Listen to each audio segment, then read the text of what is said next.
and welcome to Hopcast. Thanks for coming back, everybody. I'm Brad Chmielewski. My name is Ken Hunnemeder. And today we have two beers from Ballast Point.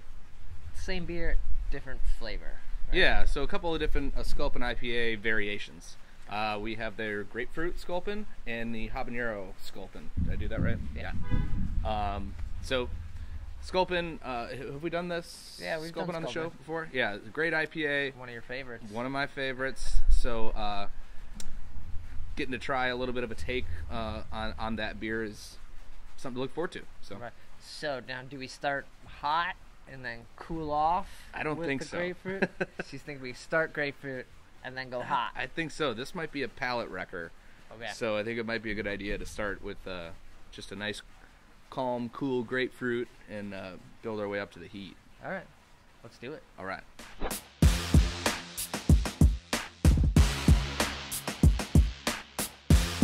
Wow, that's a clear beer. Very clear beer. Looks very, very drinkable. Yeah. Like a little slight brown head on there, but big and fluffy too, because it is IPA. Lots of hops in this beer. You can smell them straight away. Yeah. And you get just into that citrusy grapefruit. Yeah. Playing very well with the aroma of the hops. I mean, obviously a lot of hops have grapefruit characteristics. Citrus aromas, yeah. As is. So this is just a heightening experience of that. Well, let's give it a taste. Smells awesome. Woo! That's a lot of grapefruit. Yeah, it's pleasantly bitter from the hops, and then it kind of just moves into that kind of juicy, fruity grapefruit flavor. Now, it doesn't taste like a radler, like a grapefruit radler, because those are more like squirt soda kind of taste, like Yeah. a almost fake grapefruit. Mm-hmm. This is like real deal. I mean, it's melded in there with the flavor of Sculpin so well. Uh-huh.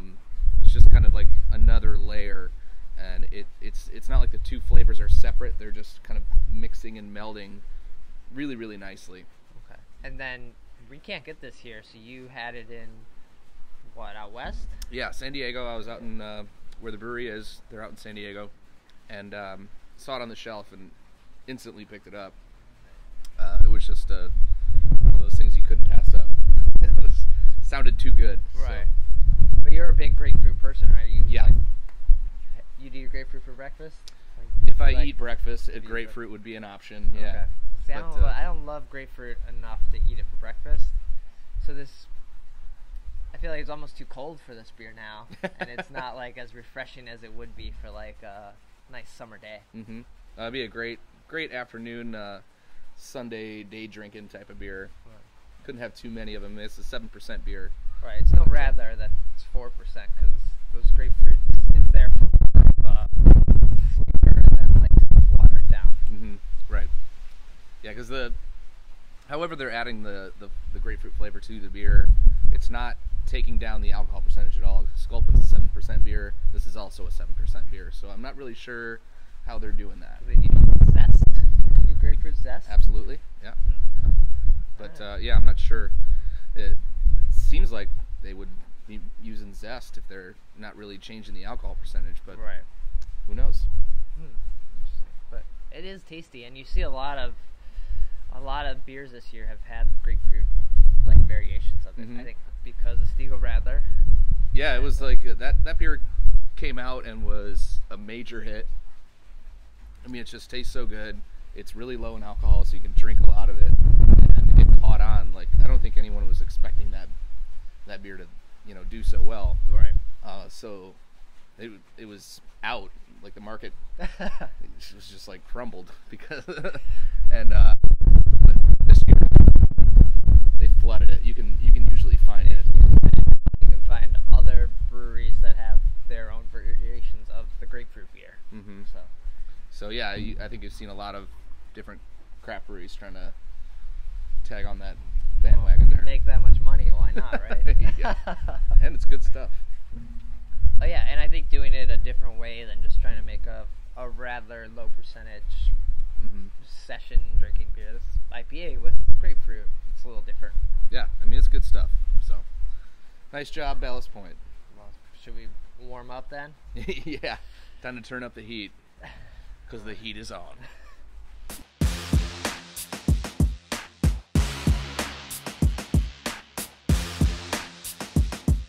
All right, we have a little left in here if we need to cool down. Yes, I think that was by design. Yeah, right. Well, I say we see how hot this can be. Yeah, I got to tell you, I'm a little scared.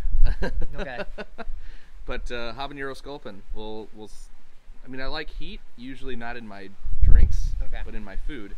But there's been some pepper beers out there that are very, very good. I mean, Abraxas comes to mind. Okay. But it's more about the flavor of the pepper as opposed to the spiciness of the pepper. Yeah, this just might be hot just to be hot. So I feel like I've seen this beer on draft places, or maybe at like a Fobab or something like that, some beer fest. I came across it one time on Cask in Okay. some random bar outside of Buffalo. All right. And You had it then? I did. The bartender made me try some, and it was too much for me. But with a cask, they could have added way more of those habaneros to the cask itself. So this, I think, a packaged beer is going to be perhaps a little bit different than that. Okay. So we shall see. Let's give it a try. Right.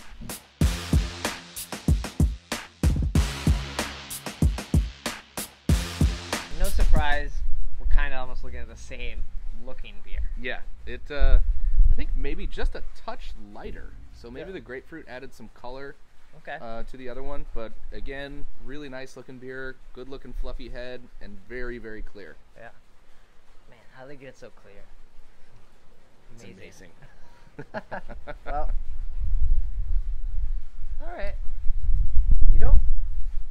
I'm not getting a ton of, I guess, heat in the aroma. No, it's I get some aroma of pepper, but it's not like a spicy aroma. It's more of like the flesh of the pepper itself, not like really the seed part. That's another question I would have about this beer is, what part of the pepper are they adding? I would assume that they're leaving the seeds in, because if it's a habanero beer, I think that's the point. But right. And when do you throw them in? Do you throw them in like the beginning, the boil there, or you almost like dry hop them with? I guess if they were dry hop with peppers, we might smell it a little more. But I don't know. I think you would want to boil it. To me, if you just dry hopped it, it would seem like the vegetal flavor would just kind of amp up. Okay. Like my experience with dry hopping a homebrew batch with actual fresh hops, it's not very good because it's just like all green vegetal flavors that you get out of it. You don't really get like a nice hoppy aroma. Okay. And I think that could be kind of like a similar practice, but who knows? Sure. Well, let's give it a taste and see if that spice comes through. All right.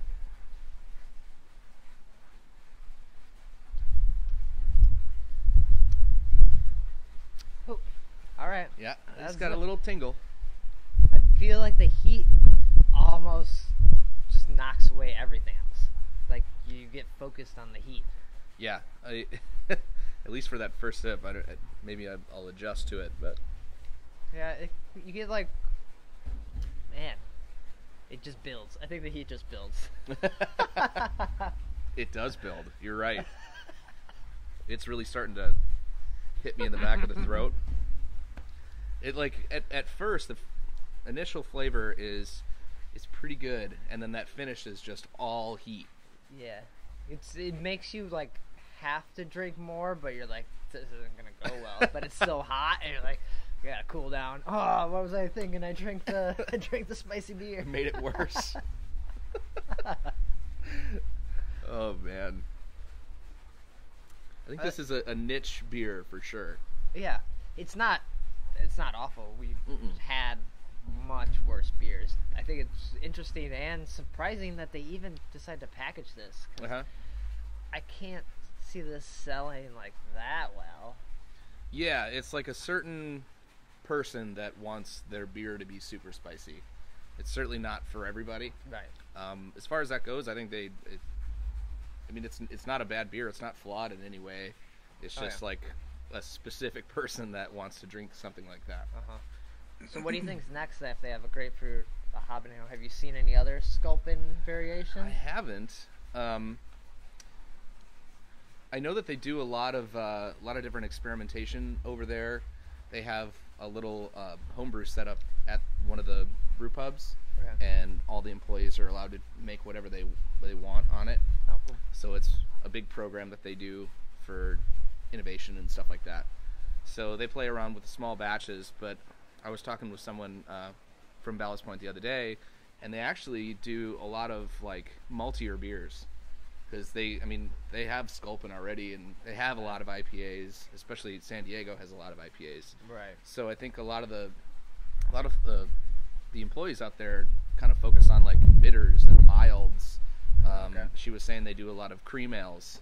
So nice. I was surprised to hear that. And it's pretty cool because right now we're in like the IPA renaissance, and everyone's making an IPA, if not multiple.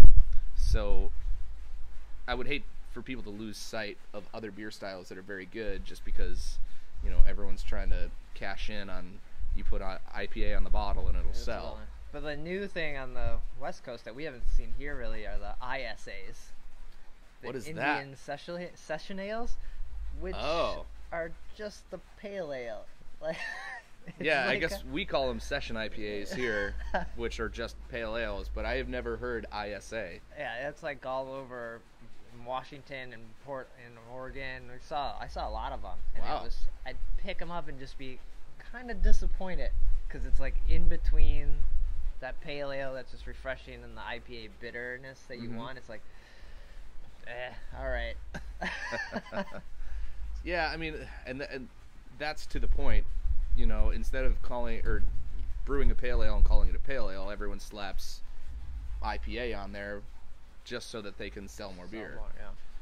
So, you know, those are the trends I don't like to see. But I think one more in their, like, I don't know, IPA Sculpin lineup would be neat to do like a 6-pack of like all three, like you get 2 of each. Yeah, that'd be very cool. Thing. Yeah, maybe you should write in to see what they should do next. I think we need to come up with the flavor for them. All right, so they have habanero, they got spicy, grapefruit, they got refresh, and then Hopcast Sculpin. Hopcast Sculpin. It's just our sweat. We'll jump in the tanks, swim around like what's the Canadian beer movie where they jump in there? Strange Brew. Strange Brew, where they just jump in there and drink it, but we'll just swim around. We'll do a Hopcast time machine in their mash tun. Yeah. Mine tastes like Ken. Well, mine tastes like Brad. All right. Well, there you have it. A couple of different Sculpins from Ballast Point. It was fun tasting these beers. Yeah. I don't know if I could drink a whole 12-ounce bottle of that habanero, but no, but it's fun to try. Yeah. I'm definitely going back to hit that grapefruit up, though. All right. Amazing. Thanks for watching Hopcast. Cheers.